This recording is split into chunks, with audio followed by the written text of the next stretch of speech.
अक्सर जब भी हम इंडिया, पाकिस्तान या आरएनएडब्ल्यू और आईएसआई के बारे में सोचते हैं या बात करते हैं, तो हमारे दिमाग में एक परसेप्शन यही बैठता है कि कॉन्फ्लिक्ट होगा, ऑलवेज एक वॉर होगा, कहीं ना कहीं पे एक प्रॉक्सी वॉर चल रहा हो।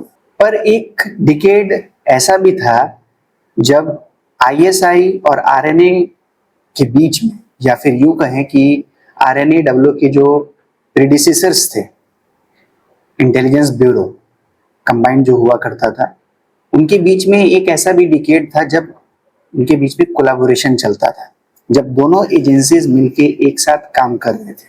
आप सभी को ये शॉकिंग लग रहा होगा, लेकिन ये एक रियलिटी है। और ये डिकेड था 1950s का, जब नेहरू लियाकत पैक्ट होता है, जिसे कि दिल्ली पैक्ट भी कहा जाता है, और जो सेंट्रल एजेंडा था जिसके अराउंड ये दोनों एजेंसीज एक साथ मिलकर काम कर रही थी, वो था स्प्रेड ऑफ कम्युनिज्म। भारत में, पाकिस्तान में, लगभग पूरे के पूरे साउथ एशिया में एक कंबाइंड वर्क चल रहा था जिसमें डोमिनेंट रोल प्ले कर रहे थे इंडिया और पाकिस्तान। लेकिन एक इम्पॉर्टेंट पॉइंट ऑफ डिपार्चर इस कोलैबोरेशन का आता है 1960s में। आखिर ऐसा क्या हो गया जिस वजह से इन दोनों एजेंसीज को एक दूसरे के साथ में अलग होना पड़ा?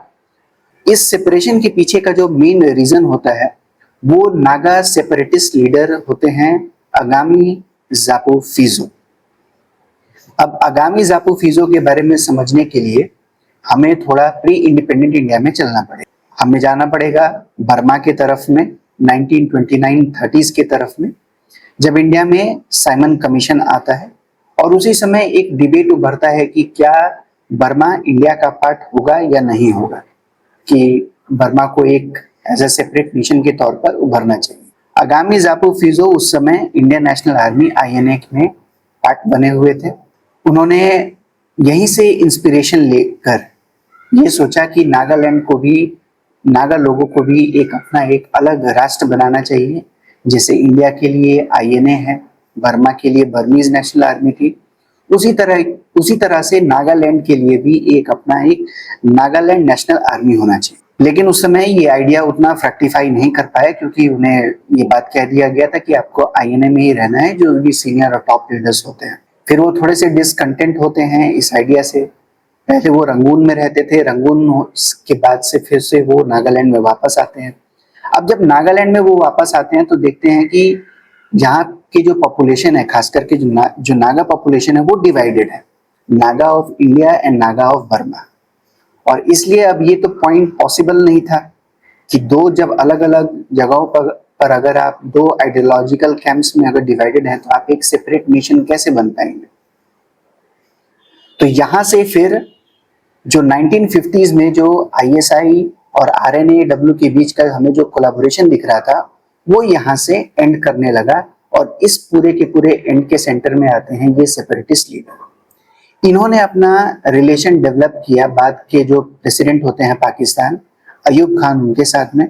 उनसे फंडिंग लेना स्टार्ट किया, उनसे कई सारे ऐसे सीक्रेट डोर और प्रॉक्सी वॉर्स के लिए ऐसे फंड्स लिए गए ताकि वो नागालैंड को एक अलग नेशन के तौर पर इंडिया से अलग कर सके। हाँ, यहाँ पर एक पॉइंट हाईलाइट करने वाला जरूरी है कि सेपरेशन का मतलब सिर्फ और सिर्फ इंडिया से सेपरेट नहीं था, बल्कि इंडिया और बर्मा, यानी कि जो प्रेजेंट जो म्यांमार है, उनके पूरे के पूरे नागा लोगों को एक साथ कंबाइन करके एक अलग राष्ट्र बनाने का कंसेप्ट था, और जिसमें इन्हें फंडिंग मिला, सपोर्ट मिला, खास करके प्रेसिडेंट अयूब खान और पाकिस्तान के आईएसआई का इन्होंने इस्तेमाल किया।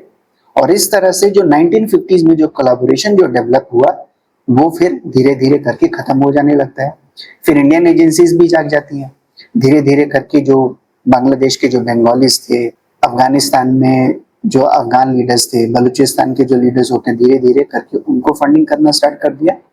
और पाकिस्तान की तरफ से खास करके इस समय फंडिंग होने लगा कहाँ पर? नॉर्थ ईस्ट की तरफ। सोचने वाला बात यह था कि इस समय पर जो फंडिंग जो था वो कश्मीर के सेपरेटिज्म मूवमेंट के लिए नहीं था, बल्कि नॉर्थ ईस्ट में ज्यादातर फंडिंग किया जा रहा था।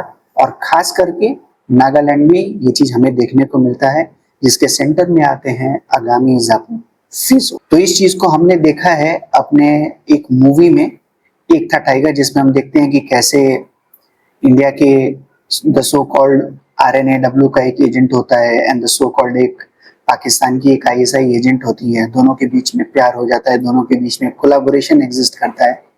तो एक्चुअली में ये हुआ है इतिहास में, इसका एक डेटा इन फैक्ट है 1950s में, याद रखिएगा। कम्युनिज्म के स्प्रेड को स्टॉप करने के लिए इंडिया की एजेंसीज और पाकिस्तान की एजेंसीज के बीच में एक कोलैबोरेशन एग्जिस्ट करता है और फिर 1960s में ये आकर एंड करता है, जिसके पीछे होते हैं आगामी ज़ापू फिजो, द नागा सेपरेटिस्ट मूवमेंट। आप सभी चाहें तो इसे आज के टाइम से भी कनेक्ट करके देख सकते हैं, किस तरह से 14 अगस्त जो कि पाकिस्तान का इंडिपेंडेंस डे है, उस दिन भी नागा के कई सारे यूनियंस, नागा के कई सारे स्टूडेंट फेडरेशन उस दिन अपना एक सेपरेट इंडिपेंडेंट डे मनाते हैं। इवन जो 15 अगस्त का जो इंडिपेंडेंट डे का जो सेलिब्रेशन होता है, वो भी ये सेलिब्रेट नहीं करते हैं। तो ये सारे के सारे जो फैक्ट्स हैं, ये सारे के सारे जो कड़ी हैं, वो इस टाइम पर जाके जुड़ते हैं। तो ये जो 1950s का जो डिकेड था और जो 1960s का जो डिकेड है, ये अपने आप में पोस्ट इंडिपेंडेंट इंडिया में, मॉडर्न इंडियन हिस्ट्री में with respect to post independent India काफी इंपॉर्टेंट है। कौन कौन से वो ऐसे ऑपरेशंस थे जिनमें कि हमें कोलैबोरेशन देखने को मिला और सेपरेटिज्म देखने को मिलता है, इसको मैं आगे नेक्स्ट में डिस्कस करते हुए जाऊंगा।